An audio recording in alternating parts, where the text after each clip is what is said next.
package na. Makita mo yung kasangkapatiran, isang kagalakan sa iyo, isang kagalakan din sa Kanya. Okay? At hindi lang yan. At habang tayo nakikinig ng salita ng Panginoon, nakakakuha tayo ng tinatawag na divine revelation. Banal na kapahayagan mula sa Diyos, mula sa Kanyang salita. Okay? Kaya nais kong i-share sa inyo, hindi ko naibigay yung aking verse, sabi niya doon. In Nehemiah 8:10, sabi niya doon, the joy of the Lord is my strength. The joy of the Lord is my strength. Is that your joy? Sabi ko, nung pinapasan ni Jesus ang krus, papunta doon sa krus ng Kalbaryo, mayroon ba siyang joy sa kanyang puso? Dahil nandun siya tinatawag na persecution, nandun niya sa sufferings, mayroon pa siyang pabang joy nasa kanyang puso. Ang mga apostle, pumasok sa mga matinding paghuhusig, halos sunugin silang buhay. Naroon pa ba kaya ang kagalakan sa puso nila? Sa buhay ninyo, sa buhay natin, kapag dumadaan tayo sa mga mabibigat na problema, suliranin, nandun pa kaya pa rin ang kagalakan? Nais ko sagutin ito. Ang Panginoon, binubuhat niya ang krus ng Kalbaryo. Mayroon siyang kagalakan. Ano ang kagalakan niya? Ang kagalakan niya ay ikaw. Bakit? Habang pasan-pasan niya ang krus, yes, mayroon siyang matindi at mahirap na sitwasyon, pero nakikita niya ikaw sa kanyang puso. Sa kabila na siya nakabilad sa kahiyan, pero iniisip pa rin niya, yes, mayroong suffering sa kanyang katawan, pero ikaw ang kanyang inaalala. Ako ang kanyang inaalala. Ang kagalakan mo, kapatid, dahil sa meron kang tinatangkilik, may kagalakan dyan, pero hindi yan nanatili. Pero yung joy na mula sa Panginoon, anuman ang maging sitwasyon natin, ay mayroon kang kagalakan. Dahil ang kagalakan ng Diyos ay siya. Kaya ikaw naman, ang kagalakan ng Diyos ay ikaw. Amen. Palakpakan minsan pa ang Panginoon dyan. At tinatawag doon na portion. Bahagi ka ng Panginoon. Anuman ang maging sitwasyon mo, no, karamay natin ang Diyos na lagi natin siyang kasama. At ang sabi ng Panginoon, I will never leave you nor forsake you. Sa panahon man ikay umiiyak, naroon ako. Sa panahon ikay tumatawa, andun na ako. Kaya kapatid ko sa Panginoon, marapat siyang sambahin, di ba? Okay, pwede ba tayong tumayo ngayon? Ayan. At tingin ninyo yung kakatabi ninyo. Di ba kapag nakikita niyo siya, isang kagalakan sa kanya na siya ay narito? Okay. Amen. Sige. Isang kagalakan sa Panginoon na sambahin natin siya. Pwede ba tayo ngayon? Dahil kapag mayroon kang kagalakan, mayroon na tawag na kalakip, package yan, ang tagumpay. No? Kapag dumating, may mga sa buhay mo, at pagkatapos ay mayroon kang kagalakan, pagtagumpayan mo ang anuman kalungkutan. No? Napapagtagumpayan mo anumang kabigatan at ikaw ay isa kang mananagumpay. Amen po ba? Kapag mayroon kang kagalakan na mula sa Panginoon, kapatid, ay mayroon kang tagumpay. Ito. Pwede ba natin itaas ang ating dalawang kamay? Huwag kayong mahiya kung nag-deodorant ka o hindi. Kung nagtawas ka o hindi, bahala na. Sige, taas yung kamay ninyo. Sige. Symbols of freedom. Malaya ang kamay mo. Kaya sabihin mong sigaw ng tagumpay. Dahil kay Kristo, minsan sabayin po ninyo. Sigaw ng tagumpay. Si Kristo. Sige, sabayin natin. Kasama si Kristo. Minsan pa. Yan, lumalakas na, lumalakas na. Minsan pa. Sigaw ng tagumpay. Kasama si Kristo. Parang nararamdaman mo na. Kung narito kayo sa stage, meron kayong maramdaman. Minsan pa. Isigaw mo. Kasama si Kristo. Parang iba ang ating pakiramdam ngayon. Minsan pa. Minsan pa, kapatid. Come on. Kasama si Kristo. Minsan pa. Iba dito, iba dito. Minsan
bawat puso. Sa bawat pusong napapagal, kaya ng awit ng papuri, awit ng pasasalamat, at ang awit ng pagsamba, para lang sa Kanya.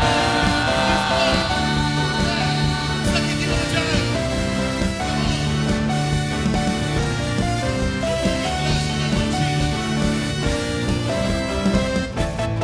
May Galak, may saya, may tuwa sa piling ng Diyos, sapagkat hirap na puso ay naglalaho. May sayaw at papuri para sa Diyos, na hatid ng puso, pinagpala niyang lubos. Niya ay kapayapaan, ang loob niya ay kagalakan, ang loob niya ay kalakasan, sa bawat pusong nagpapagal, kaya ng awit ng papuri, awit ng pasasalamat, at ang awit ng pagsamba, para sa Kanya.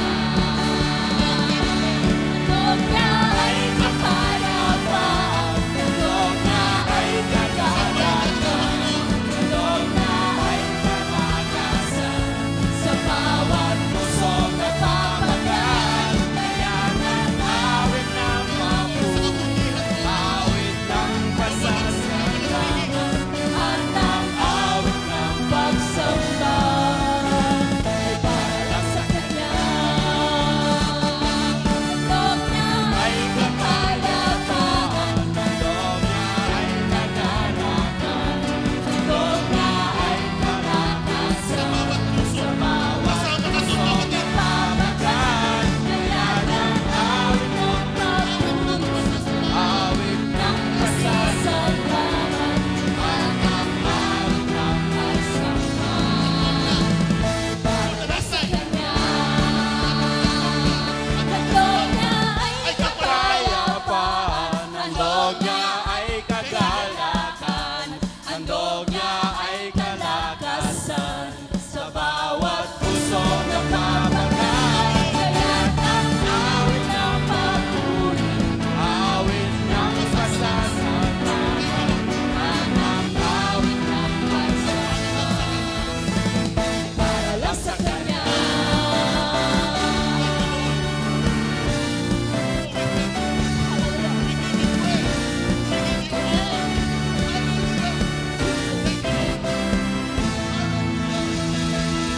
Amen. Hallelujah. Purihin ka, O Diyos. Awit mo ng papuri at pagsambay para sa iyo lang. Amen. Patuloy po natin iniktaran ng ating Diyos, ang ating dakilang pastor. Hindi niya tayo iiwan, hindi niya tayo mababayaan. Siya ay sapat at higit pa sa bawat isa sa atin. Hallelujah.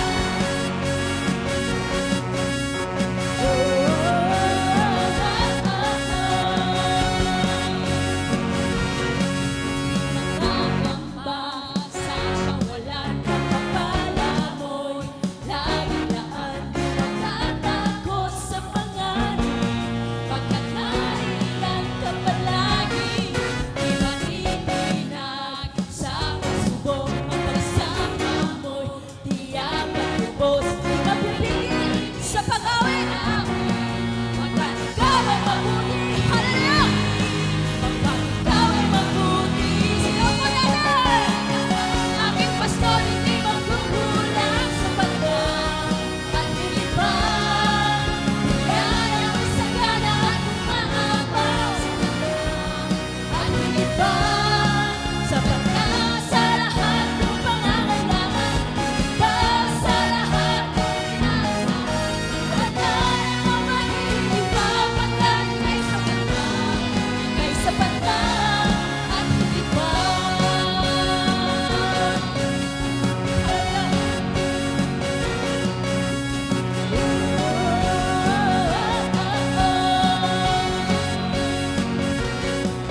po sa iyong salita, ikaw ang aming pastol. Hindi na kami mangangailangan pa. Hindi kami kukulangin pa, O Diyos. Hallelujah. We bless your name. Though I walk through the valley of the shadow of death, I will fear no evil, for thou art with me, O God. Thy rod and thy staff, they comfort me. Thank you, Lord. You lead us into your righteousness. Purihin ka, Panginoon. Sapat ang iyong biyaya. Ikaw ang aming sandigan. Wala na nga kaming ibang masasandalan, O Diyos. Maliban sa pundasyon ng aming buhay, ng aming Panginoong Yesus. Hallelujah. Bless you, Lord. Hallelujah. Purihin mo ang Diyos. Hallelujah. Wala kang katulad, Panginoon. Higit pa sa anumang salita, O Diyos. Hallelujah. Ngunit hayaan mo nga po, mapurihan ka namin, O Diyos, sa umagang ito. Hallelujah. You are worthy, O God. Purihin ka, O Diyos. Ipos mo ang iyong bibig. Sambitin ang kabutihan ng Diyos sa iyong buhay. Ni kailanman, ni minsan, hindi siya nagkulang sa atin. Hallelujah. We bless you, Jesus. We bless your name. Hallelujah. Yes, Lord. Purihin ka, O Diyos. Hallelujah. Salamat po, Panginoon. Hallelujah. Yes, Lord. Yes, Jesus. Ikaw, O Diyos, ang tanging kong kanlungan. Bagyo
Hallelujah. Hallelujah. Hallelujah. Purihin ka, Oh, Panginoon. hallelujah. Sambahin ka ng iyong mga iniligtas. Amen. Hallelujah, Sambahin ka ng iyong mga anak. Hallelujah. Purihin Yes, ka, O Lord. Diyos. Yes. Hallelujah. Hallelujah. Hallelujah. Nararapat ka, hallelujah. Panginoon, Yes, na O God. sambahin at parangalan. Hallelujah. Dakila ang iyong pag-ibig, O Diyos. Tunay ngang hindi ka nagbabago noon, ngayon, at magpakailanman. Maraming salamat, Panginoon, sapagkat mulit-muli pipiliin mo na ibigin at mahalin kami, Panginoon. Sa kabila ng aming mga kapintasan, Panginoon, sa kabila ng aming mga pagkakamali at pagkakasala, hindi nagbabago ang iyong pagmamahal. Hindi nagbabago ang iyong pag-ibig. Tunay nga, O Diyos, na dahil kay Kristo, kami ngayon ay karapat-dapat sa iyong pagmamahal at sa iyong pag-ibig. Ni minsan hindi mo kami tinalikuran, O Diyos. Ni minsan, Panginoon, hindi mo kami pinagkaitan ng iyong pagmamahal, ng iyong pag-ibig.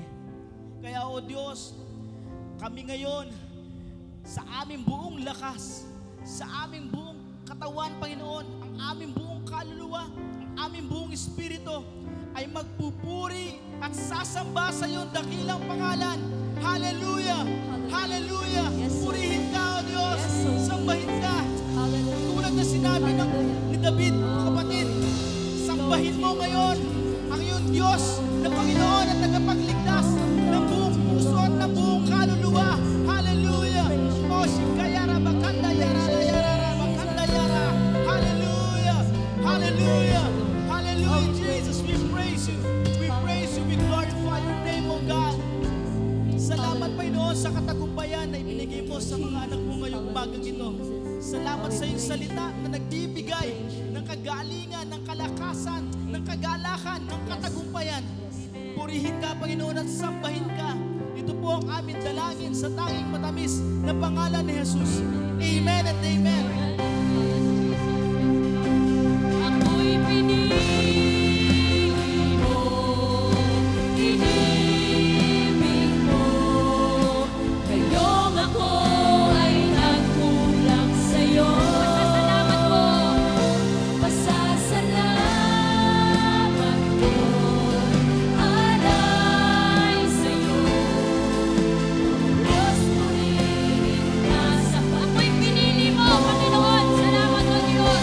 Ako'y pinili mo, inibig mo, ngayong ako ay nagkulang sa'yo. Pasasalamat ko, alay sa'yo. O Diyos, purihin ka sa pag-ibig mo. O Diyos, purihin ka sa pag-ibig mo. Yes, Lord, purihin ka, O Diyos.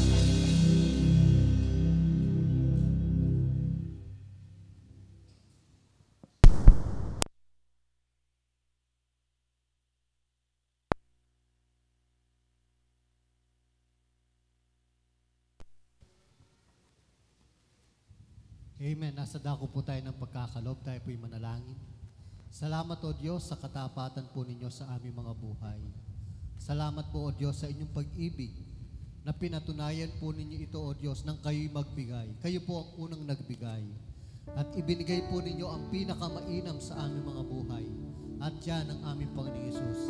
Siya ang pinakadakilang kayamanan na meron kami ngayon.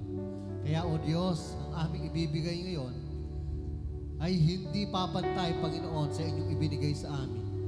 Kundi, O Diyos, ito'y pagpapakita ng aming pasasalamat, pagpapakita ng aming pagpupuri, pagpapakita, Panginoon Diyos, na kayo ang aming kinikilalang source ng aming mga buhay, na kayo po ang pinanggagalingan ng aming kabuhayan, hindi po ang aming trabaho, hindi po ang aming lakas, hindi po ang aming negosyo, kundi kayo, Panginoon, ang pinagmumulan ng lahat ng ito.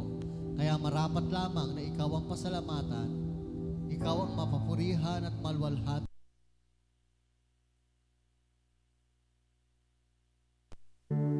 Tunay nga ang dakila ka sa buhay ng bawat isa. Salamat, O Diyos, sa inyong presensya sa aming kalagitnaan. Ito po ang aming dalangin sa pangalan ni Jesus. Amen.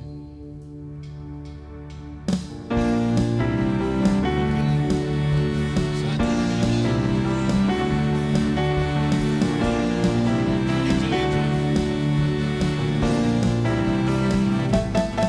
May galak, may saya, may tuwa sa piling ng Diyos. Sapagkat hirap ng puso ay naglalaho. May awit, may sayaw, at papuri para sa Diyos. Nahatid ng puso, pinagpala ng lubos. Andog na ay kapayapaan, andog na ay kagalakan, andog na ay kalakasan. Meron tayong bisita po sa umagang ito. Ayan. Kapag tinawag po ang pangalan niyo, sabay pwede po kayong tumindig at para masilayan namin ang iyong mga magagandang mukha. Ito ngayon, kaibigan, meron tayong kasama ngayon. At welcome na welcome ka from Tarlac City. Yan. Si Jennifer Halili. Ayan. Saan po yun? Saan po siya? Kaway. Ayun. Welcome po kayo sa CFSM. Okay. Pwede po kayong tumindig muna para makita ka ng mga kapatid po namin at makakabayan po kayo. At saka si Dave Manalo. Tama po ka? Manalo kayo ito. Dave Manalo. From Pandacage, Mexico. Ayan. Hello bro. Welcome na CFSM. Tayo mga kapatid ko sa Panginoon, naka-stack ang ngiti at kagalakan. Pwede natin ipasa sa ating mga kanya-kanyang bisita. Pwede tayong tumayo at magkamayan tayo sa umagang ito. Yes. Hallelujah. Kapayapaan, handog na ay kagalakan, handog na ay kalakasan. Sa bawat puso ng mamakan, kaya't ang awit ng pagpuri, awit ng pasasalamat, at ang awit ng pagsamba ay para lang sa Kanya. Handog niya ay kapayapaan, handog na ay kagalakan, handog na ay kalakasan. Sa bawat puso ng mamakan, kaya't ang awit ng pagpuri, awit ng pasasalamat, at ang awit ng pagsamba ay para lang sa Kanya.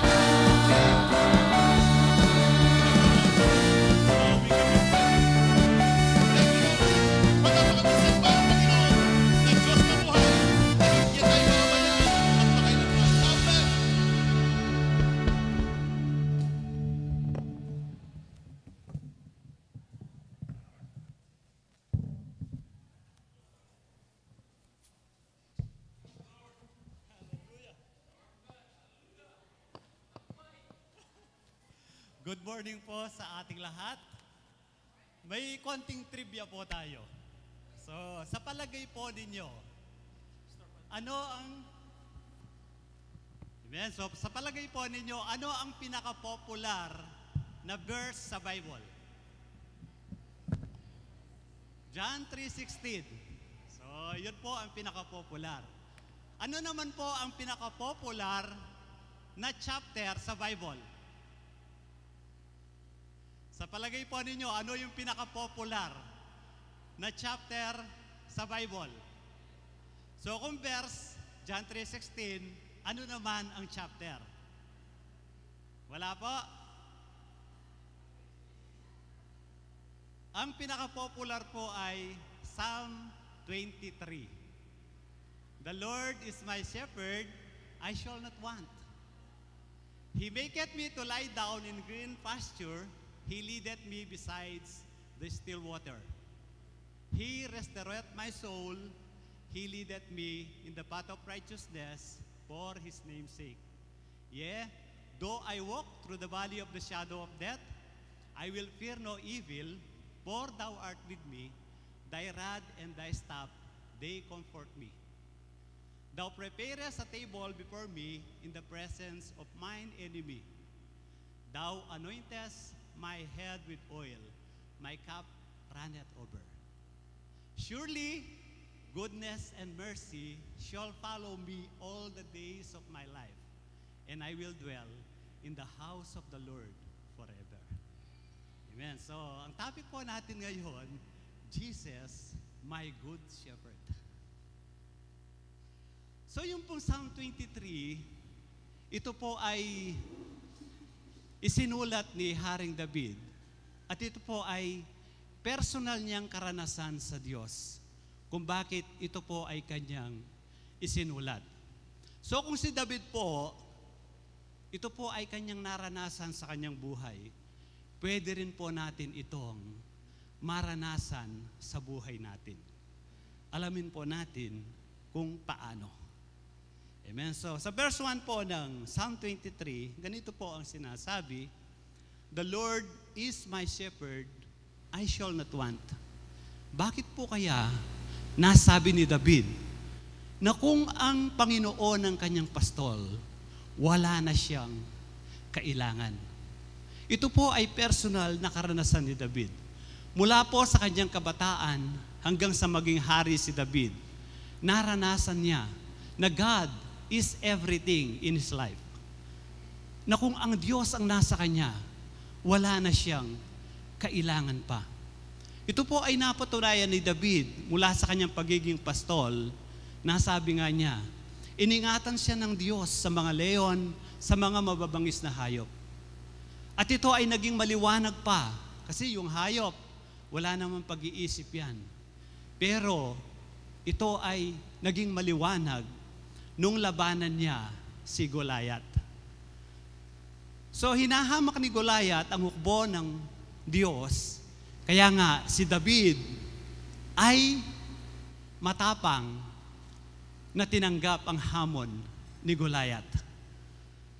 So nung pong malaman ng hari, binihisan si David ng mga kasuotan ng hari, ibinigay ang kanyang mga kalasag.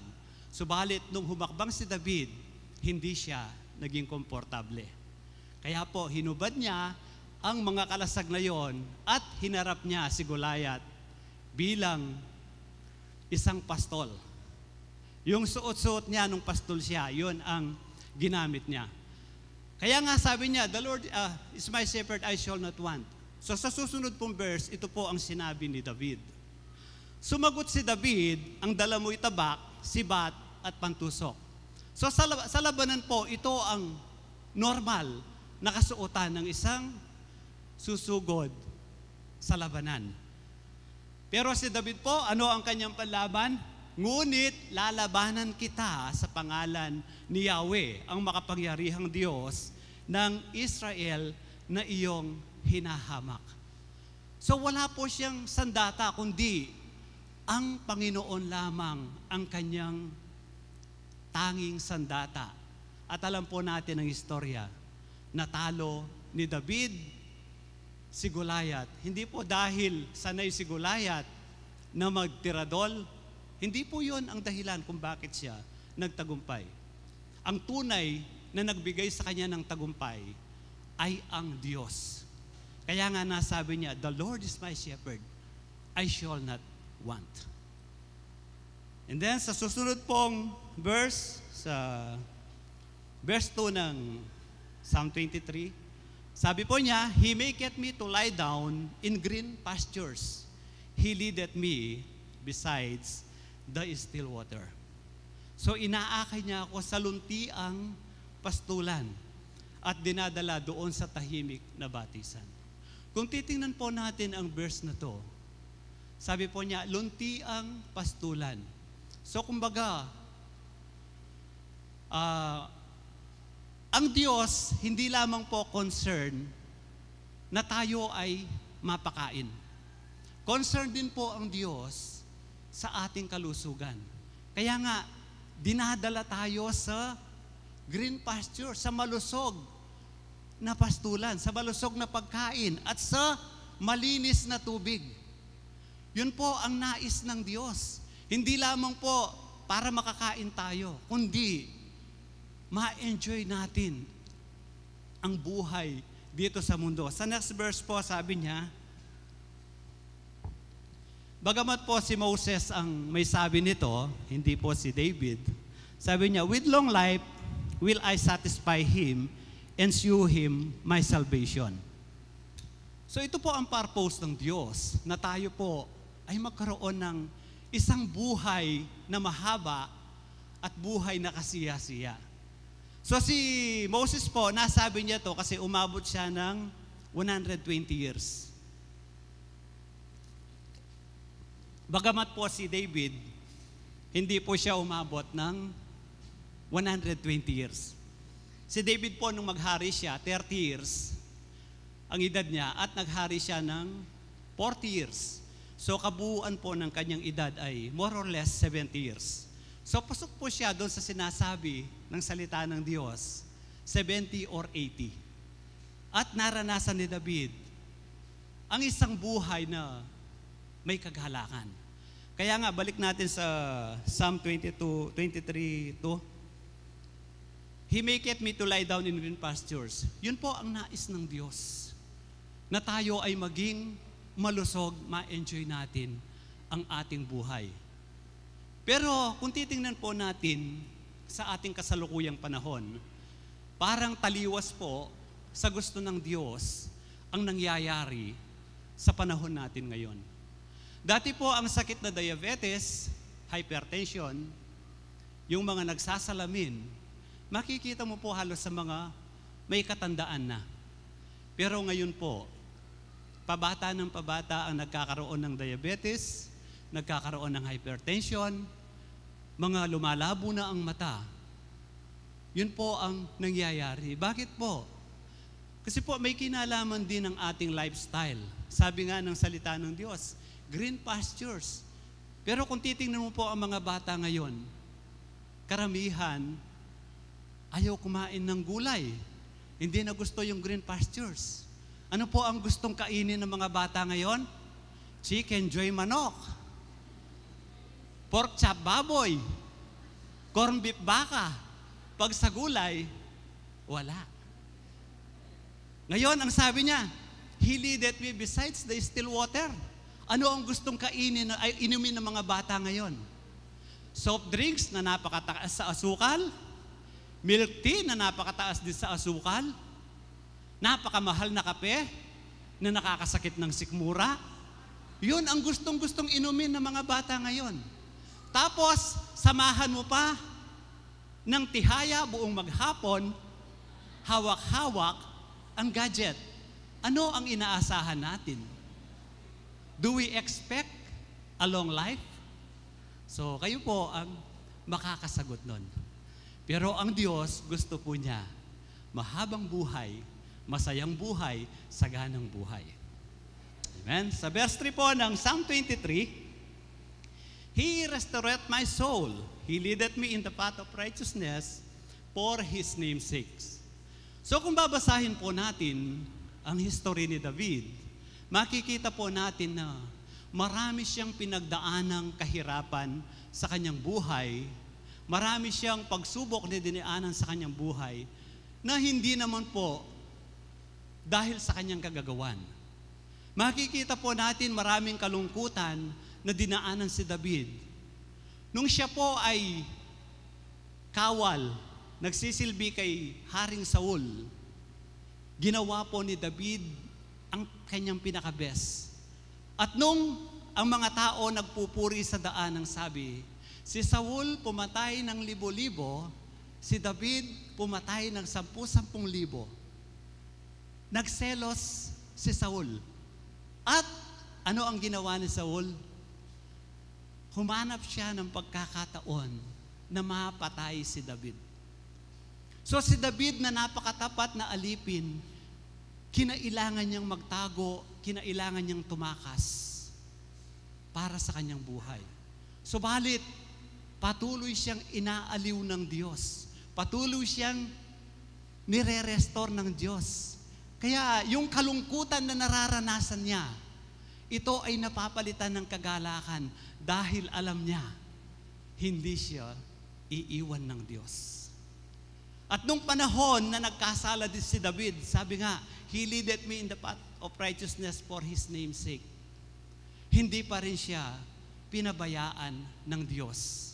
Inutusan niya si Propeta Nathan. Di ba, nung nagkasala si David kay Bathsheba, nandoon ang puso ni David, siya ay nagpakumbaba sa Diyos. At ang sabi ng Diyos, hindi na kita parurusahan. Pinatawad siya ng Diyos, kaya nga, He leadeth me in the path of righteousness for His name's sake. Napakahalaga nitong, for His name's sake. Sa susunod pong verse, ganito po ang sinasabi.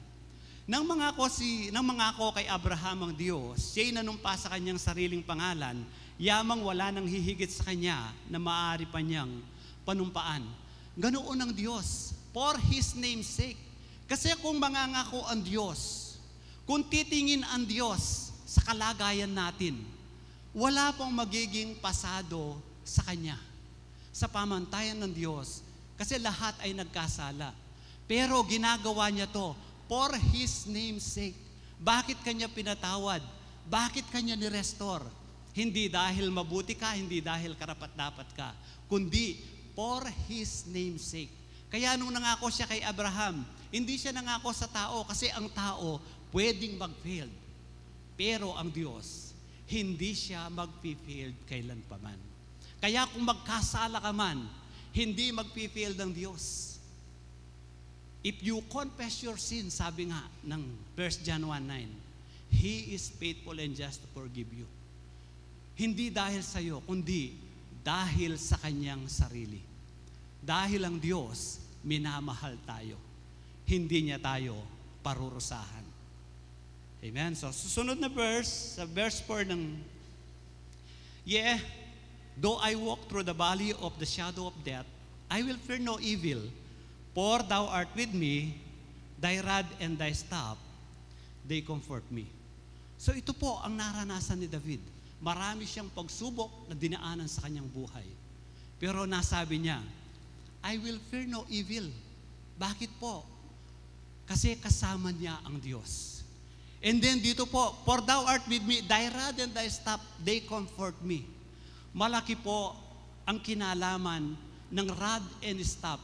Bakit si David ay hindi natatakot sa anumang masamang kinakaharap niya? Siguro po marami na tayong naririnig na pag sinasabing pamalo, parang namamalo ba ang Diyos? Kasi marami tayong naririnig ng mga Kristiyano kapag dumadaan sila ng pagsubok. Pinalo ako ng Diyos. So, namamalo ba talaga ang Diyos? Tingnan po natin ang kahulugan ng shepherd's rod. So, kung meron po kayong contemporary English version na Bible, makikita po ninyo sa hulian ng Psalm 23 verse 4, meron po siyang note doon. Ito po ang note na nakasulat. Shepherd's rod. The Hebrew text mentioned two objects carried by the shepherd. Dalawa raw po yung dala ng shepherd. A club to defend against wild animals and a long pole to guide and control the sheep. So dalawa yung dala niya. Ano po, yung club, ito po yung pamalo, pambambu, sabi po sa Tagalog. Pamalo, saan po ginagamit ang pamalo ng Diyos? Hindi po sa mga tupa. Kundi, ang pamalo ng Diyos ginagamit sa kaaway. Hindi po pinapalo ng tupa, ay ng pastol ang kanyang tupa. Kundi, meron siyang mahabang, siguro kawayan, kapag lumilihis, ang tupa, tinatapik niya para dumaan doon sa straight line. Kaya maliwanag po, hindi namamalo ng tupa ang Diyos. Bakit kaya kung minsan sinasabi ng maraming Kristiyano, pinalo ako ng Diyos?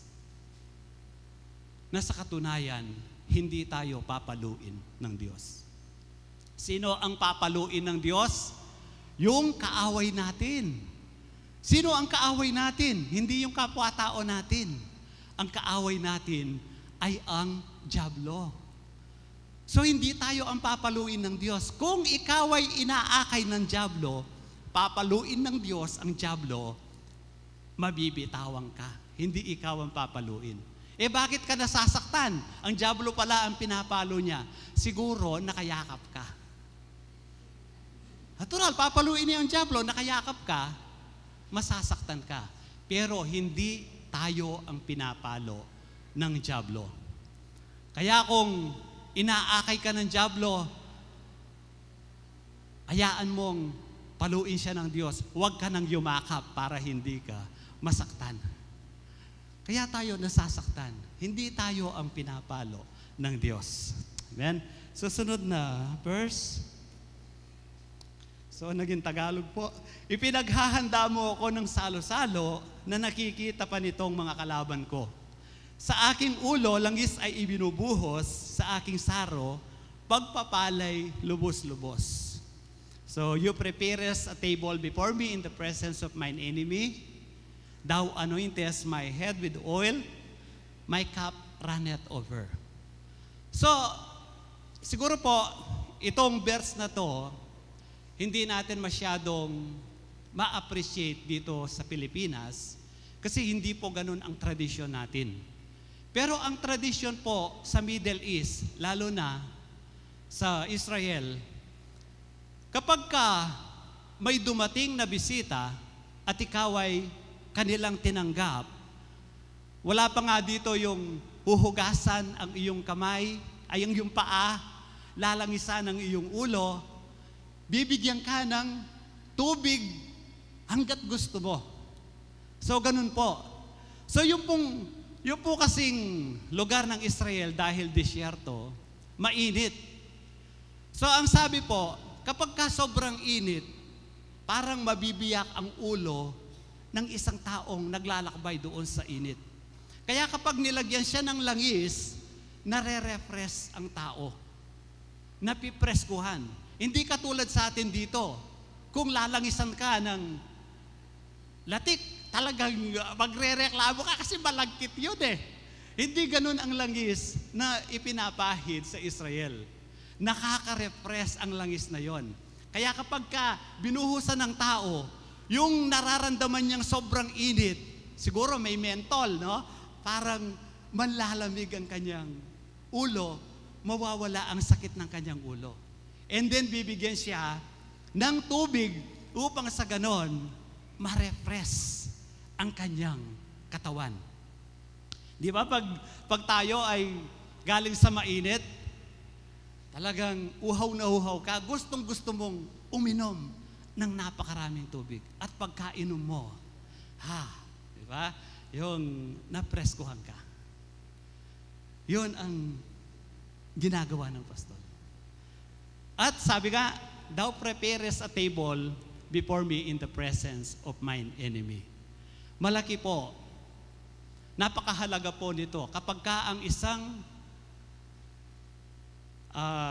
tao, inanyayahan siya sa kanyang bahay, sabi nga, maghahanda siya ng pagkain na nakikita ng kanyang mga kaaway. Ang tradisyon po sa Israel, kapag ka tinanggap ka ng isang tao sa kanyang bahay, ipaghahanda ka at ipakikita sa mga tao. Ano ba ang ibig sabihin nun sa kanilang kultura?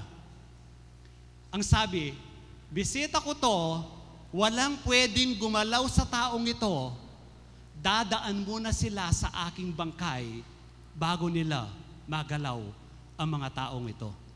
Ganun po ang tradisyon sa Middle East. Kapag tinanggap ka, walang pwedeng gumalaw sa iyo.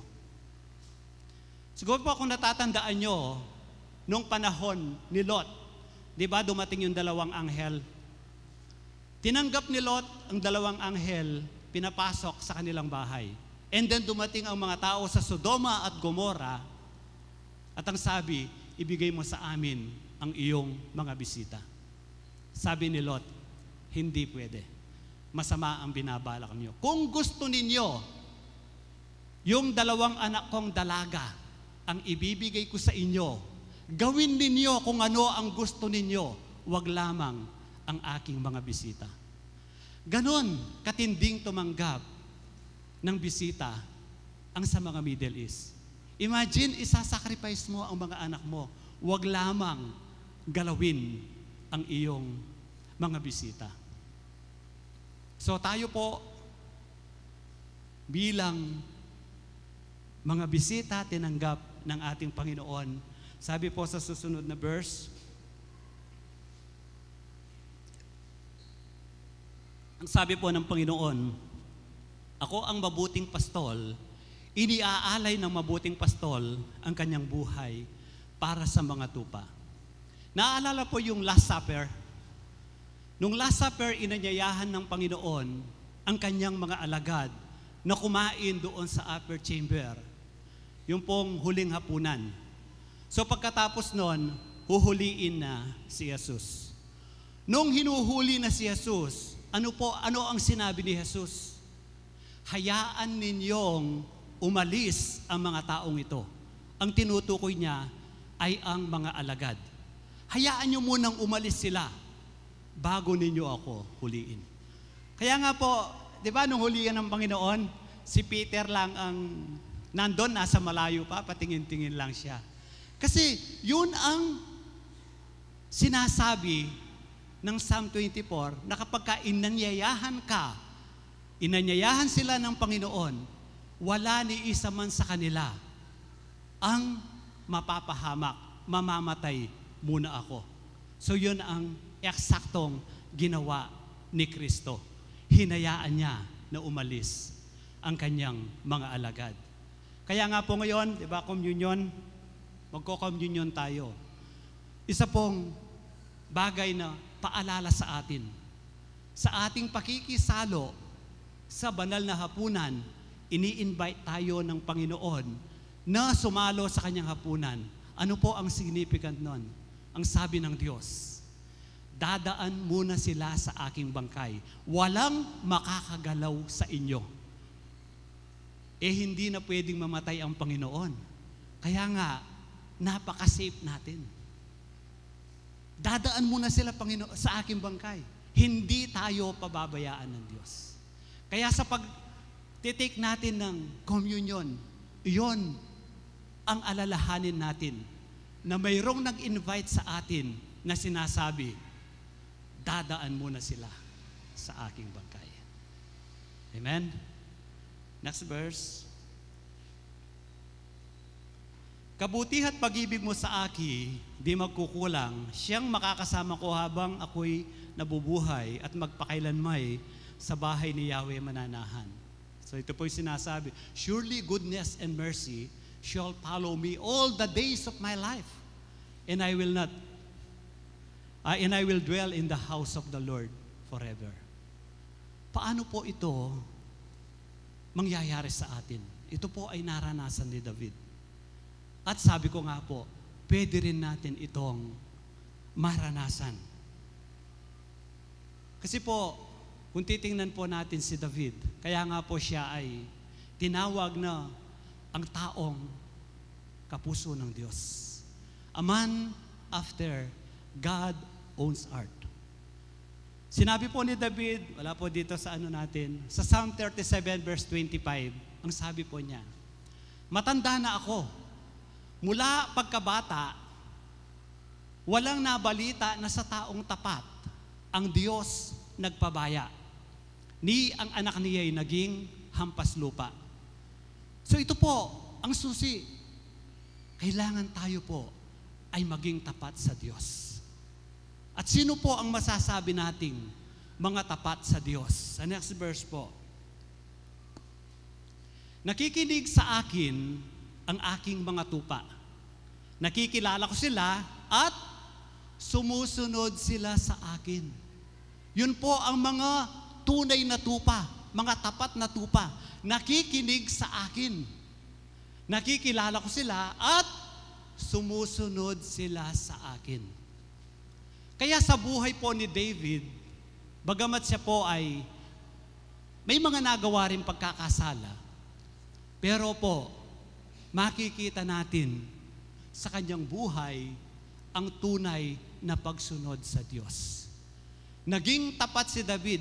Kaya nga po, kapag nagsasalita ang Diyos, ang sinasabi niya sa aking lingkod na si David. Kumbaga, palaging kino-compare si David sa mga haring sumunod sa kanya. Dahil si David po ay naging tapat. At ano ang kasunod? Binibigyan ko sila ng buhay na walang hanggan, kailan may hindi sila mapapahamak at hindi sila maaagaw sa akin ninuman. Walang makakaagaw sa atin. Kaya nga po, and I will dwell in the house of the Lord forever. Kasi hindi tayo maaagaw sa Diyos. The key is nakikinig at sumusunod. Kaya po, walang sino man na makakaagaw sa atin sa kamay ng Diyos. So sa ganito pong karanasan ni David, kaya nga po, sinikap niya na ipagtayo ng templo ang Diyos upang doon sambahin ang Diyos. Kasi naranasan ni David kung paano siya kinalinga ng Diyos. Naranasan niya kung paano siya pinagpala ng Diyos. Kaya nga po, minarapat niya, sinikap niya na itayo ang templo upang sa ganon sambahin doon ng Diyos at ipakilala sa mga Israelita at sa buong mundo na ang bansang Israel ay may mabuting pastol. Yun po ang purpose ni David upang sambahin ang Diyos dahil ang Diyos ng Israel ay isang mabuting pastol. So kung babasahin po natin ang Old Testament, hindi po si David ang nagtayo ng templo, kundi ang kanyang anak na si Solomon ang nagtayo ng templo upang ipakita nga na mayroong mabuting pastol ang Israel. Kaya nung naitayo na ang templo, nanalangin si Haring Solomon sa Diyos at ang sabi niya, kung sakali na ang bayan mo ay magkasala sa iyo at masakop ng mga dayuhan, kapag sila ay nagsisi, humarap sa templo, nanalangin, pakinggan mo sila, iligtas mo sila sa kanilang mga kaaway. Kapag dumanas ng taggutom sa iyong bayan dahil sa kanilang pagkakasala, kapag sila ay nagsisi, humarap sa templo, pakinggan mo sila at ibagsak mo ang masaganang ulan. Kapag mayroong isang dayuhan na nakaalam ng iyong kabutihan, kapag sila ay nanalangin paharap sa iyong templo, pakinggan mo sila. Siguro po ito ang dahilan bakit marami mga Kristiyano, pero kung alam na Kristiyano na kapag sila ay nananalangin, ang sabi nila, dapat daw nakaharap patungong Jerusalem. Marami po ang ganong mga samahan na kapag nananalangin sila, dapat nakaharap sa Jerusalem. Kasi ito ang panalangin ni Haring Solomon. Kasi ang templo ay hindi lamang para sa mga Israel. Kasi ang purpose ng templo, para doon sambahin ng Diyos, hindi lamang ng mga Israelita, kundi ng lahat ng tao sa buong daigdig. Na hindi lamang pastol ng Israel ang Diyos, kundi pastol ng buong mundo. Kaya yun po ang kanyang panalangin. Pero tayo po, hindi naman natin pinapractice na kapag nananalangin tayo, dapat nakaharap tayo sa Jerusalem. Hindi natin alam kung saan ba Jerusalem. Hindi na. So, kailangan pa ba? Ayun ang tanong. So, sila ginagawa nila yon, pero kailangan pa ba? So, makikita natin mamaya.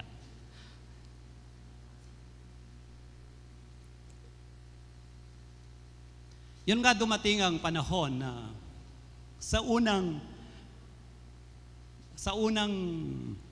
kabanata ng buhay ni Haring Solomon, naipakita niya sa mga tao na ang Israel ay may mabuting pastol. Naranasan ng mga tao ang kasaganaan. Naranasan ng mga tao ang kapayapaan. Kasi sa buong panahon ni Solomon, nung siya ay hindi pa gumagawa ng hindi ayon sa kalooban ng Diyos, wala ni isa man na nanggugulo sa bansang Israel. Dahil nga, mayroong mabuting pastol ang bansang Israel na nag-iingat sa kanila. Subalit, sa mga huling araw ng buhay ni Solomon, dahil nakapag-asawa siya ng 1,000 kababaihan na ang iba ay sa ibang bansa na ipinagbabawal ng Diyos, siya ay nagkasala. At doon, mayroong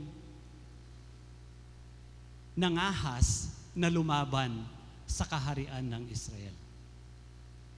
Dahil hindi na niya naipakita ang tunay na layunin ng Diyos kung bakit naitayo ang templo, upang sa ganon magkaroon ng mabuting pastol ang Israel. Subalit, nagtayo sila ng iba't ibang sambahan sa mga Diyos-Diyosan. Doon nagsimula. Kaya sa kanyang kapanahunan, sabi ng Diyos, hindi ko parurusahan ang bansang Israel. Subalit sa mga sumunod na mga hari, nahati, nai-discuss ni Pastor Francis, nahati ang kaharian. Naging dalawa, yung Southern Kingdom at Northern Kingdom. At yung mga hari ng Northern Kingdom, yung Israel, puro masasama. Hindi na naipakita ng mga haring ito na mayroong mabuting pastol ang Israel. Yung Southern Kingdom na Huda, may masama, may mabuti, may masama, may mabuti, hanggang sa dumating ang panahon na nagpakasama na lahat. Itinakwil na nila ang Diyos. Kaya sila ay pinabayaan na ng Diyos. Pero nagpapadala pa rin ng mga propeta ang Diyos upang babalaan ang mga taga-Israel. So, sabi po dito sa susunod na verse,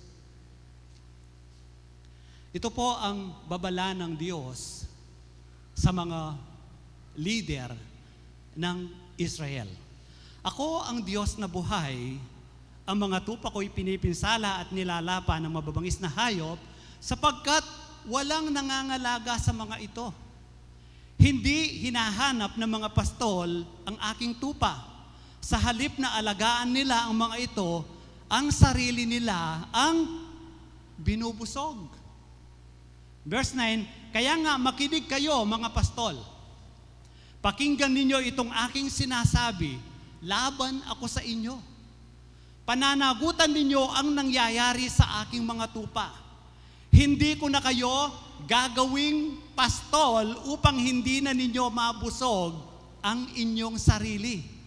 Ilalayo ko sa inyo ang aking mga tupa at hindi na ninyo mapapakinabangan ang mga ito. So yung mga itinalaga ng Diyos na dapat sanang magpastol sa kanyang tupa, sa kanyang bayang Israel, ang ginawa nila, sinasamantala ang mga tao. Nagpapakabusog sila, pinababayaan ang mga tao. Naging makasarili dahil sa kanilang pagkakasala. Naging makasarili ang mga pastol. At hanggang sa dumating ang ating Panginoon, I think, sabi nila, 400 silent years, hindi nagbago ang mga itinalagang pastol ng Diyos sa Israel. Kung paano ang ginagawa nila nung panahon ni Ezekiel, hindi sila nagbago. Ganon din ang ginagawa nila sa panahon ng ating Panginoon. Sa John chapter 2 verse 15, ganito po, sa New Testament na po ito, panahon na ng ating Panginoon. So nung pumunta po ang Panginoon sa templo, ito po ang kanyang nadatnan. Parang Xerox copy nung Ezekiel. Ang sabi niya, kumuha siya ng lubid at ginawa iyong panghagupit at ipinagtabuyan niyang palabas ang mga nagtitinda, pati na ang mga baka at tupa. Isinabog niya ang salapi ng mga namamalit ng pera at ipinagtataob ang kanilang mga mesa. Pinagsabihan niya ang mga nagtitinda ng kalapati, alisin ninyo rito ang mga iyan. Huwag ninyong gawing palengke ang bahay ng aking Ama. So nagalit ang Diyos, nagalit si Kristo sa nakita niya. Parang nakita niya na duplicate yung panahon ni Ezekiel na ang mga pastol dapat sana magpapastol sa mga tupa. Ginawa nilang business center ang templo. Bakit kaya pinagtabuyan niya? Balik yung unang verse 15 po. So kumuha siya ng lubid, panghagupit, ipinagtabuyan. So bakit kaya ipinagtabuyan niya? Hindi po kayo nagtataka, ang sabi niya dito, isinabog niya ang salapi ng mga namamalit ng pera. Di po kayo nagtataka sa panahong yon? May money changer na. Bakit kaya? Bakit may money changer sa panahong yon? So ganito po yon. Kasi po yung mga kalakal sa templo, ito po ay paghahari ng mga pari, ng mga priests, ng mga namamahala sa templo. Paghahari po nila yon, kaya nagalit ang Panginoon na ginagawang business. Hindi po katulad ngayon na makikita sa palengke, maraming nagtitinda. Hindi po yun pag-aari ng pari. Pero yung sa panahon ng ating Panginoon, yun po ay paghahari ng mga pari. Kaya nga po, bakit isinabog ang salapi ng mga namamalit ng pera? So ganito po yun. Kung ikaw ay nagtatrabaho sa ibang bansa or sa mga Romano, siyempre ang sahod mo ay Roman currency. Diba? Pera po ng Romans ang isusweldo sa'yo. Ngayon, maghahandog ka sa templo, bibili ka ng tupa. Ano ang ipagbabayad mo? Siyempre, yung pera mo, pera ng Romano, hindi papayagan ng mga priest na ang pera ng Romano ay pumasok sa kanilang kaban ng yaman. Kasi para sa kanila, yon ay marumi. Kapag humawak sila ng mga bagay na sa mga pagano, ang tingin nila doon, marumi ka. Kaya nga sa palengke, di ba? Pagka hindi sila kakain ng hindi muna naguhugas ng kamay. Kasi yung nahawakan niya ang pera ng mga Romano para sa mga priests, ito ay marumi. So napakabanal po nila, no? Pero yung ginawang business ang templo, hindi nila yun nakita. Kaya ang gagawin nila, yung papasok na pera sa templo, ito ay Israel currency. So ipagpapalit nila ngayon yung pera nila ng currency ng Israel, doon pa lamang sila makakabili ng mga tupa at baka na iahandog sa templo. So sa kanila po yung mga produkto doon. Siyempre kapag bumili ka ng ganito, papasok sa kanilang kabangyaman, hindi malinis sa kanilang paningin. Ganun po paimbabaw ang mga leader ng iglesia, ng templo. Ginawa nilang business, sarili nilang pakinabang ang kanilang inaatupag.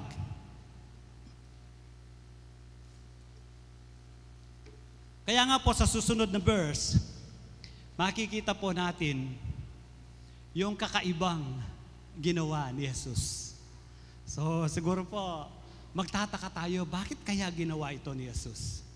So Mark 11:13-14, nakita niya sa di kalayuan ang isang malagong puno ng igos. Nilapitan niya ito upang tingnan kung may bunga. Dahil hindi pa panahon ng igos noon, wala siyang makita kundi mga dahon lamang. Kaya sinabi niya sa puno ng igos, wala nang makakakain pa sa iyong bunga. Ang sinabing niyang iyon ay narinig ng kanyang mga alagad. Next verse.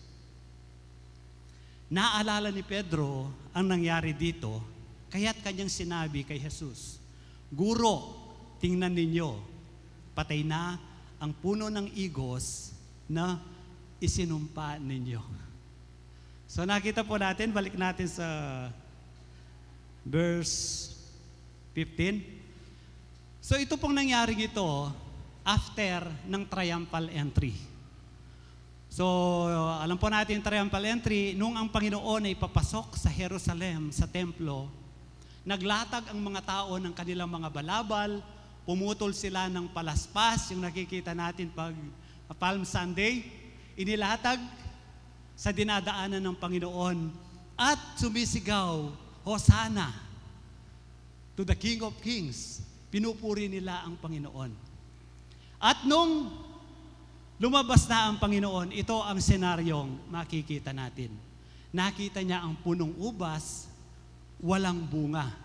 Kaya ang sabi ng Panginoon, wala nang makakakain sa iyo.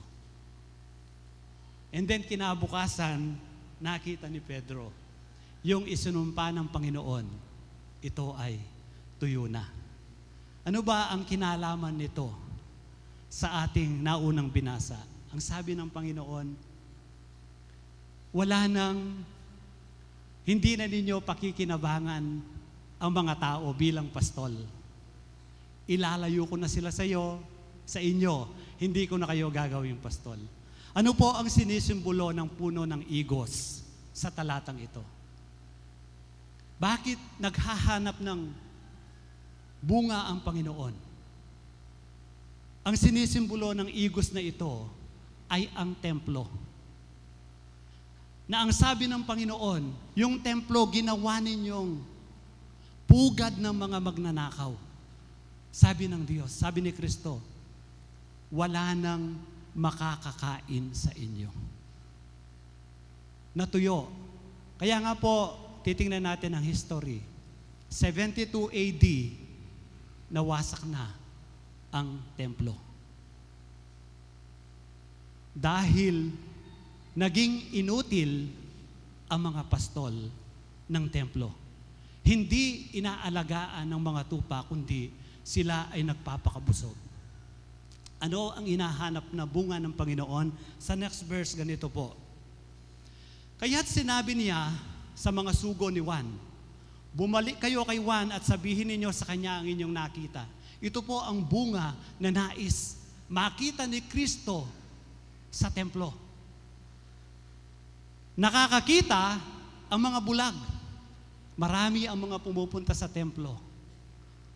Kung bigat na bigat sila nung sila ay pumunta sa templo, paglabas nila sa templo, mas naging mabigat ang kanilang pakiramdam. Hindi po ito ang bunga na hinahanap ni Kristo, kundi ito ang bunga na nais niyang makita. Nakakakita ang mga bulag, nakakalakad ang mga pilay, gumagaling at lumilinis sa mga ketungin, nakakarinig ang mga bingi, muling nabubuhay ang mga patay, at ipinangangaral sa mga dukha ang magandang balita. Ito po ang bunga na nais makita ng Diyos sa mga pastol ng Israel. Pero ang inatupag nila ay ang kanilang pansariling kapakanan. Kaya nga po ang isang naghahandog sa templo, sabi ko nga po, pagdating niya bigat na bigat, pag alis niya, lalo siyang nabigatan. Hindi po iyon ang bunga na nais ng Panginoon. Kaya po sa atin dito, kung tayo po pagdating dito, bigat na bigat tayo, dapat po pag alis natin, magaan na ang ating pakiramdam. Kasi po ito ang naibibigay ng salita ng Diyos. Na tayo po, ipinangangaral ang mabuting balita upang magkaroon tayo ng tunay na kagalakan, tunay na kasiyahan sa ating mga buhay. Kaya nga po naitanong ko kanina, kailangan pa bang humarap sa Jerusalem kapag nananalangin? Kailangan pa ba ang templo? Hindi na, kasi nawala na ang templo. Ngayon, wala na ang templo. Sabi ni Solomon, kapag nanalangin ka, dinggin mo sila. Paano natin mararanasan ngayon ang sinabi ni David? Surely, goodness and mercy shall follow me all the days of my life. Wala na yung templo. So, sa last verse po natin, dito po tayo magtatapos. 1 Corinthians 3:16. Hindi ba ninyo alam na kayo'y templo ng Diyos at naninirahan sa inyo ang Kanyang Espiritu? So, napakapalad po natin. Ang Good Shepherd ay nakatira na sa sarili mong templo. Iyon ay ang iyong katawan. Kaya kung nasabi ni David, surely goodness and mercy shall follow me all the days of my life. Lalo nating masasabi ngayon ang sinabi ni David na surely goodness and mercy shall follow me in the days, all the days of my life. Kasi po, yung katawan natin ay templo na ng banal na Espiritu, templo na ng dakilang pastol. Kaya walang dahilan para hindi natin maranasan ang goodness and mercy sa ating mga buhay. Tayo po ay manalangin. Dakilang Diyos, maraming salamat po na sa buhay po namin, O Diyos, meron kaming dakilang pastol na nananahan na sa amin pong mga puso. Kaya nga po, O Lord, buong tapang na masasabi namin, we are blessed, we are highly favored, we are more than conqueror. Dahil ang dakilang pastol ay nananahan na sa amin pong mga buhay. Kaya, O Diyos, patuloy ka naming pupurihin, pararangalan sa amin pong mga buhay. Ito po ang aming dalangin sa pangalan ni Jesus. Amen.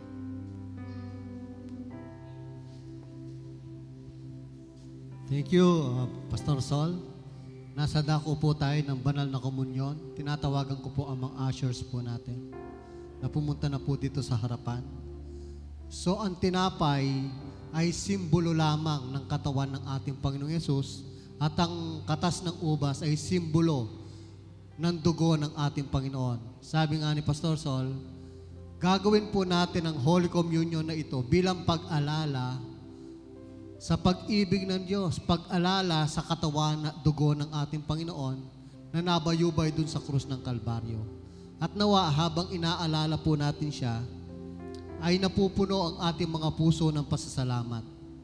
Napupuno ang ating mga puso ng papuri at pag-ibig sa ating Diyos. Sabi nga po, sapagkat tuwing kakain kayo ng tinapay na ito at iinom ng inuming ito, ipinapahayag ninyo ang kamatayan ng Panginoon hanggang sa kanyang pagbabalik.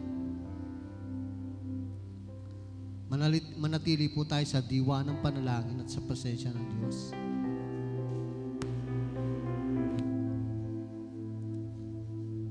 Salamat o Diyos sa inyong mga salita na aming narinig ngayong umaga. Tunay nga, Panginoon, tapat ka at totoo sa buhay ng bawat isa. At ngayon, Panginoon, aalalahanin po namin ang iyong pag-ibig. Aalalahanin po namin, O Diyos, ang iyong katapatan sa buhay ng bawat isa. Thank you, Jesus. At habang pong ibinibigay po ang tinapay at katas ng ubas, tayo po'y umawit sa Panginoon.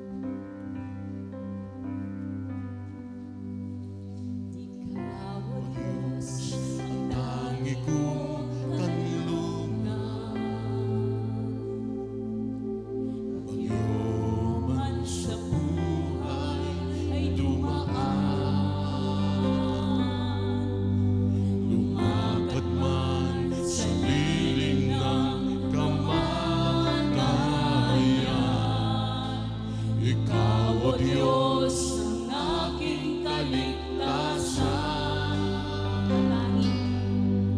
Natatanging kong kublihan ay Ikaw, O Jesus. Natatanging kong pag-asa ay Ikaw, Panginoon, kailanman Ika'y di nagbabago. Sandigan ko'y Ikaw. Natatanging kong kublihan ay Ikaw, O Jesus. Natatanging kong pag-asa ay Ikaw, Panginoon, kailanman Ika'y di nagbabago. Sandigan ko'y, sandigan ko'y, sandigan ko'y Ikaw.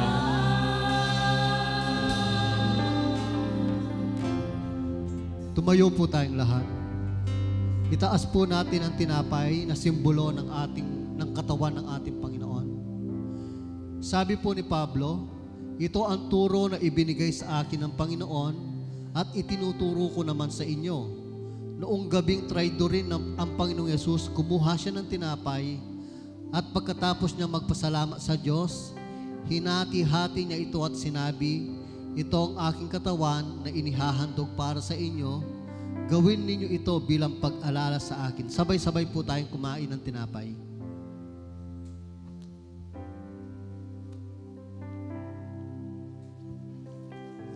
Ang sabi dito, sa gayong paraan, kinuha niya ang saro pagkatapos ng hapunan. Sinabi niya, ang sarong ito ay ang bagong tipan sa aking dugo. Tuwing iinumin niyo ito, gawin ninyong alaala sa akin. Kapag ko sa Panginoon, sa tuwing naaalala natin si Jesus, sa bawat araw, sa bawat minuto sa buhay natin, siya ang lagi natin kasama. Siya ang kasama natin na gumuguhit ng panibagong buhay, na kasama siya. Yes, gumuhit tayo ng ating kasaysayan na tayo mag-isa, pero ngayon, dahil si Kristo ay nasa atin na, naalala natin siya hindi lang sa umagang ito. Naalala natin siya araw-araw. Kasama natin siyang gumuguhit ng ating kasaysayan sa buhay na ito. At kailanman hindi natin siya makakalimutan dahil nananahan siya sa atin. Ang sabi niyo, kapag gawin niyo ito, gawin ninyo bilang alaala sa akin. Kapag ko sa Panginoon, itaas natin ito at sabay-sabay natin inumin. Ito ang inumin ng mga taong matagumpay ng dahil kay Kristo. Sabay-sabay po tayo. Hallelujah, Jesus. We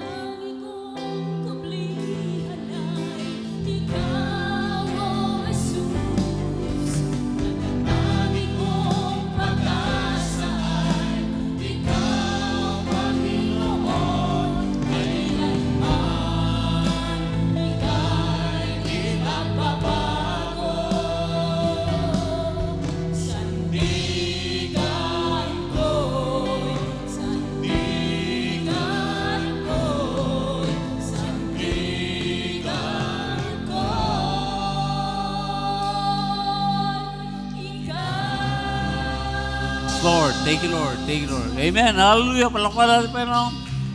Amen. Salamat po sa Vision Ministry, sa lahat ng mga aso sa atin, sa IT natin, si Miko,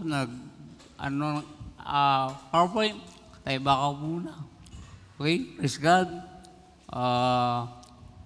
Announcement lang po, no? Para naman sa in fairness naman, sa PTT, kahit magkano lang po, ay pwede tayo magkarga.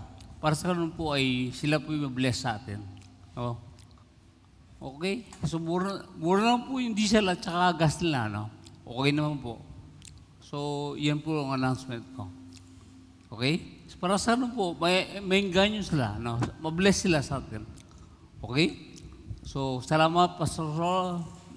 Salamat sa iyong, salamat na ikaw ay ginamit ng Panginoon sa mga ito. At tunay na ang Diyos ang ating pastor. No? Salamat sa kanyang pamilya. Tunay na sila yung nagmamahal at sila po ay pinapatubayan ng Diyos. Sila, ang Panginoon ang siyang pastor ng kanilang buhay. So, alam ko, ang Panginoon ang siyang pastor ng ating buhay. Amen? Okay? Ngayon, sabi ng Psalm 1, awit 1:1. Awit 1:1, ang Panginoon ang aking pastor. Oh? So, paki-plus yung verse 1. 3:1. Tagalog. Tagalog ba? So, ang Panginoon ang aking pastor at hindi ko magkukulang kailanman. So, napakalaga po niya, no? Napakalaga. So, hindi niya sinabing isang pastor. Ang aking Panginoon ang isang pastor. Kapag sinabi natin isang pastor, isa siya sa mga namamastol sa ating buhay. Isa siya sa mga nag-lead sa ating mga buhay. Okay? Kaya hindi sinabi na isa siya sa aking pastor. Isa siya sa aking pastor. Hindi rin sinabi dito, the Lord is the shepherd. The Lord is ang pastor. Ang Panginoon ang pastor. So, di yan sinabi ng Panginoon. Sige, Tagalog, please. Panginoon ang aking pastor.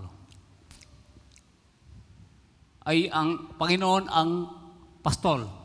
So, pag sinabi natin ang pastor, the pastor, the shepherd, ang ibig sabihin nun, siya'y pastor. So, the pastor. So, ayon sa gusto natin, ang Panginoon ng Diyos ay pastor ng karamihan. No? Ayon sa gusto mo. Ikaw, pastor ka, ang pastor, ang Panginoon ay pastor sa iyo. Sa mga unbeliever, di naniwala sa Diyos, ang Panginoon ang pastor. Sila ang pastor. So, pastor siya. Shepherd siya. Pastor siya. No? So, subalit, kung dito natin, si David ang aking pastor. Si David ang Panginoon ang aking pastor. So, naging possessive yun. Pangsariling, ito'y kanyang naranasan. Kasi maraming naniniwala na isa siya sa pastor, shepherd. At naniniwala na mayroong Diyos. Pero hindi ito personal. Pero si David ay personal. Aking pastor. Personal sa kanya. Kasi nga po, ay yun nga po sabi ni Brother, naranasan niya ang Diyos sa kanyang buhay. At tayo po ay wala na si Jesus. At siya po ay, bakit niya naranasan? Ay di naman dumating ang Diyos, si Jesus, sa kapanahunan niya. Kasi, nanampalataya siya sa Panginoon. At ang pananampalataya ay dumarating sa magitan ng salita. Siya naniniwala na mayroong parating na Jesus na nakapagligtas sa kanyang buhay. Kaya naranasan niya ang Panginoon sa kanyang buhay. Sa kabila lang, ang Panginoon ay darating pa lang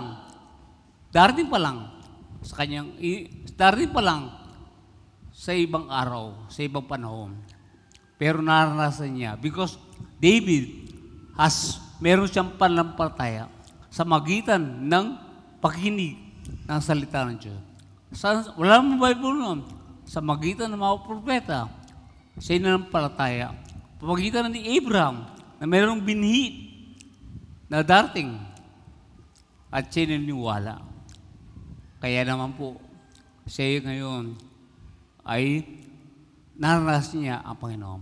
So sa mga kapatid, ang Diyos natin na hindi natin nakikita, pero dumating si Jesus.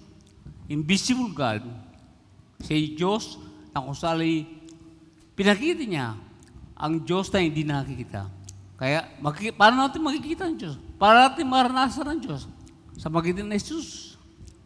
Wala si Jesus, hindi ka marating sama. So wala si Jesus, hindi mo maranasan ng Diyos sa buhay mo. At paano natin maranasan si Jesus? Ay wala na siya. Sa magitan ng kanyang salita. Kaya napakalaga ng Bible na ito po ay tungkol sa love letter ng Diyos sa buhay mo. Ay patuloy natin itong bigyan ng panahon, atensyon, at sa ating Sunday service, sa ating GE, at ayan natin ang salita ng Diyos ay may tanim sa ating mga puso. Magkaroon ng conception hanggang may panak sa atin ang salita ng Diyos sa ating mga buhay. Kaya po si Mary ay wala man lalaki, pero meron po dumating si Jesus dahil sa binin at tinanggap ni Maria at tabuo ang binhi niyo, incorruptible seed, sabi nga ng 2 Peter chapter 1, verse 23, o 1 Peter chapter 1, verse 3, may binhi na kanyang tinanggap sa kanyang buhay. Kaya po na-conceive ang salita ngayon at yan ay sa magitan ng ating Panginoon Jesus. That's why, my brother and sister, pero hindi po agad ng anak si Maria. Di ba? It takes, nagkaroon ng process. So, ganoon din po. Hindi ibig sabihin na, binasa ko ng Bible, naginig mo na ako.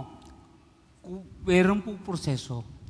Kailangan pong conceive natin. Kasi, hindi pwedeng mag-hipokrito sa harapan ng Diyos. Kundi ang Diyos ay alam niya ang laman natin puso. Kaya at walang kailangan nagdadalawang isip, di tayo lang nagdadalaw. Kaya nga kapatid, ang salita ng Diyos, ang siyang binigay ng Panginoon, ng Diyos, para maranasan ang Panginoon Jesus. At masasabi natin, the Lord is my shepherd. Ang Diyos, ang Panginoon, ang aking pastol. Hindi siya ang Panginoon, ang pastol. Ang Panginoon, isa siya sa mga pastol. Kundi ang Panginoon ay akin. Personal ito, sa iyo. Hindi lang sa akin, hindi lang sa isa, kundi sa lahat na maranasan ng Panginoon. Siya ang ating pastor, na kung saan ay tayo ginagabayan. Sa pastulan, ginagabayan tayo sa katuwiran. At tayo po ay magiging masunurin. Iyon po ang mga verse na ito, mga sinabi ni verse 2 hanggang verse 6. Yan po ay mga bunga lang. Bunga, hindi natin gagawin kundi yan ay kusang mangyayari sa ating buhay kapag si Jesus ang siyang ating pastor. Bunga po yan na tayo po ay magiging masunurin at tayo po ay magiging gagabayan ng Diyos sa pastulan, gagabayan tayo ng Diyos. At anumang panganib sa ating bubuhay, ang kanyang aliw, comfort ng kanyang masalita ay maranasan natin sa buhay natin. Kaya kapatid, masabi natin, the Lord, tayo lahat, the Lord is my shepherd. Sa Tagalog, ang Panginoon ang aking pastol. Hallelujah! Praise God! Kakapa natin, Panginoon. Hallelujah! Let's all stand. Let's pray. Hallelujah! Praise God! Hallelujah! Oh God, we thank you so much. We give praise, we give glory. Sige, kata natin ang chorus ng ating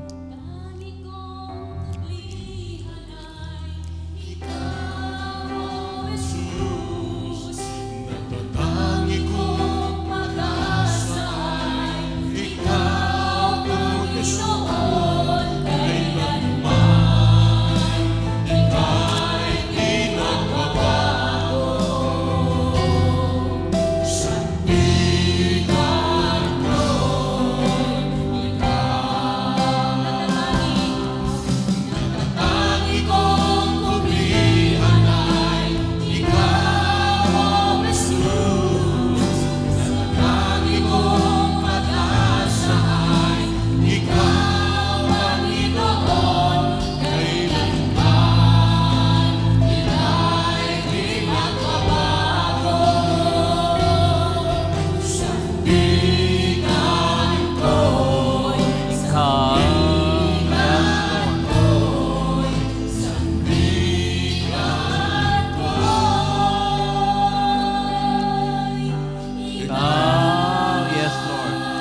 Hallelujah. Thank you, Lord. Thank you, Lord. Thank you, Jesus. Oh, Rabba Shakandarala. Oh, God. Thank you, Father. Thank you, Jesus. Thank you, Father. Oh, hallelujah. Hallelujah. Oh, Rabba Shandara. Lord, salamat po. Salamat, Panginoon. Salamat. Salamat. Oh, salamat po. Salamat po, Diyos. Ay, napakabuti mong pastol sa aming mga buhay. Tunay, Panginoon, hindi nagkulang man kami. Tayo man ay makasalanan. Pero ibinigay mo ang inyong buto na at siya magiging pastol ng aming buhay. Kaya ano pa ang bagay na hindi mo kayang bigay. Kaya Romans chapter 8 verse 2, yan po sinasabi, kaya napakabuti ng Diyos sa ating mga buhay. Kaya tayo po ay puno-puno ng pasasalamat sa Kanya. Araw-araw ang ating mga buhay. Na hindi tayo kailanman pababayaan sa anumang panganib, sa gitna ng ating kaaway, sa gitna ng kadiliman, sa kailangang problema, sa anumang bagay, tayo ay Kanyang pinaganda ng piging sa ating mga buhay. Handaan. Hindi tayo kailanman magkukulang. Hindi tayo magkukulang sa anumang bagay sa ating buhay natin. Sa ating relasyon, sa ating pamilya, sa ating asawa, sa ating mga anak. At tunay na hindi tayo magkukulang relasyon sa ibang tao. At tunay, Panginoon, wala kami magkukulang. Tunay kami, Panginoon, ay patuloy na sasagana, magunlad sa ating mga buhay. Hindi lang sa pinansyal, kundi sa aming kaugnayan sa inyo, sa aming relasyon sa inyo. At tunay, Panginoon, na tunay, kagaya ni David, na siya po ay nagpuri sa iyo at laging nagpapasalamat sa aming Psalms, bukod sa purihin ng Diyos. Lahat ng mga likha ng Diyos, lahat ng may hininga ay magpuri sa Diyos, magpasalamat sa Diyos. Hallelujah! Hallelujah para rin natin. Oh, yes, Lord. Thank you. Oh, thank you, Lord. Salamat, Panginoon. Salamat po, Diyos. O, purihin ka, Panginoon. Para lang ang iyong pangalan. Kaya, Lord, salamat sa iyong ginamit. Sa si Barsol, ganun sa kanyang pamilya. Salamat, Panginoon, sa mga ginagamit mo sa lugar nito. At sa mga kanya-kanyang tahanan, sa kanya-kanyang trabaho, Panginoon. Salamat, Panginoon. Ginagamit kami. At ikaw, Panginoon, ay aming pinamalita, ang buting malita, ang kapahingam, ang kapayapaan, ang pag-ibig namin narasa sa iyo. Ang puso namin nag-umapaw at sa aming pag-umapaw ay nababahagi namin ang aming karanasan sa maraming mga tao, sa mga taong nasa paligid namin, sa mga kanak namin, sa kasawa namin at sa mga maraming mga bahay. Tunay, Panginoon, Akaw ang aking pastol sa aking buhay. Sa ngalan ng mga nanak, Espiritu Santo, we all say Amen and Amen. God bless you all. God bless you po!